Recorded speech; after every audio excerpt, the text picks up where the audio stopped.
Hi friends, welcome to மண் வாசம் channel. இன்றைக்கி நம்ம சேனலில் பார்க்க போகிற ரெசிபி குடமிளகா ரெசிபி தாங்க. இதுக்கு வெங்காயமும் தேவையில்லை, தக்காளியும் தேவையில்லை. அது எப்படி செய்யலாம் பார்க்கலாங்க.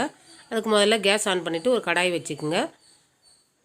ஒரு 3 டேபிள் ஸ்பூன் அளவுக்கு கடலை மாவுங்க. அடுப்பை வந்து மீடியம் ஃப்ளேமில் வச்சுட்டு லைட்டாக வறுத்து எடுத்துக்கணும். அதனுடைய பச்சை வாசனை போகிற அளவுக்கு லைட்டாக வறுத்து எடுத்துக்கணும். ஒரு 2 நிமிஷம் வதக்கினா போதுங்க. இந்த அளவுக்கு கலர் மாறினா போதும். இப்போ இது ஒரு பிளேட்டில் மாற்றிக்கலாம். திரும்பவும் கடாயில் ஒரு 3 டேபிள் ஸ்பூன் அளவுக்கு எண்ணெய் விட்டுக்குங்க.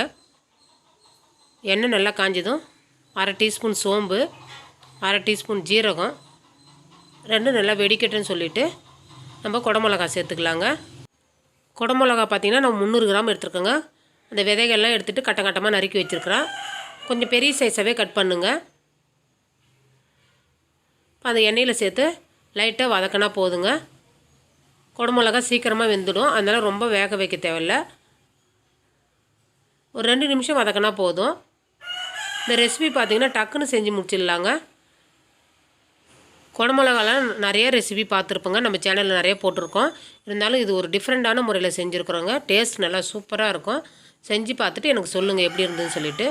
மசாலா சேர்த்துக்கலாங்க. 1/2 டீஸ்பூன் மஞ்சத்தூள், 1 டீஸ்பூன் கார மிளகாத்தூள், 1 டீஸ்பூன் தனியாத்தூள், 1/2 டீஸ்பூன் ஜீரகம், 1/2 டீஸ்பூன் வந்து காஞ்ச மாங்காய் பொடி சேர்த்துருக்குறோங்க. அதுக்கு தேவையான உப்பு. இப்போ மாங்காய் பொடி இல்லைன்னா நீங்கள் எலுமிச்சம் ஜூஸ் சேர்த்துக்கலாம். நம்ம இதில் தக்காளி சேர்க்கலன்றதுனால புளிப்புத்தன்மைக்கோசம் நம்ம சேர்க்குறோம். கண்டிப்பாக அதை சேர்க்கணுங்க. இப்போ நம்ம வதக்கி வச்சுருக்க கடல மாவை சேர்த்துக்கலாங்க. கடல மாவை சேர்க்கும்போது அடுப்பை வந்து மீடியம் ஃப்ளேமில் வச்சுக்கோங்க.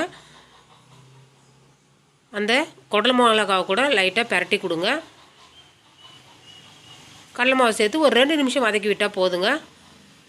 ஏன்னா முன்னாடியே நம்ம கடலை மாவை வதக்கி வச்சுருக்குறோம். அதனால் வேகணுன்றதுனால இல்லை. இப்போ எண்ணெயில் போட்டு 2 நிமிஷம் வந்தால் போதும். மேலே வந்து மல்லித்தழையை தூவிட்டு நம்ம எடுத்துக்கலாங்க.